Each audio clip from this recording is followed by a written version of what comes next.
Nakita nga po ninyo, ito yung bagyong uwan. Ang ganyan siya kalaki, 700 meters or kilometers yung kanyang radius na kasing laki daw ng mula Batanes hanggang Metro Manila. Ganyan kalaki yung bagyong uwan na papasok po sa Philippine Area of Responsibility mamayang gabi po yan. Ito, makikita po ninyo, pagpasok po niya sa PAR ay typhoon category na at inaasahan nga po yan, tatawid po yan hanggang Sunday.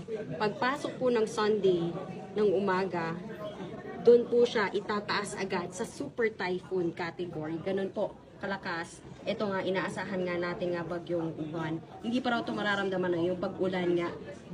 Mamayang gabi hanggang bukas, mag-uumpisa pong maramdaman yung mga pag-ulan habang papalapit po siya sa Samar and Bicol ngayon, noong Sunday morning at inaasahan nga po noon na magla-landfall sa Aurora and Isabela po yan ng Sunday ng gabi or ng Monday po ng umaga, November 10. At sabi nga ng Pag-asa ay hopefully mabilis lang yung pagdaan nitong bagyong dot, hindi nga yung hindi mabagal yung kanyang intensity.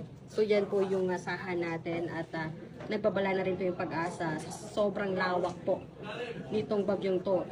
Malaki pong bahagi, hindi lamang Northern Luzon, kundi aabot po hanggang Visayas yung mararamdamang mga pag-ulan. Pinag-iingat po yung mga kapatid natin sa storm surge, landslide dahil marami po ibubuhos na ulan lalo po sa mga bulubundukin ng Sierra Madre, Cordillera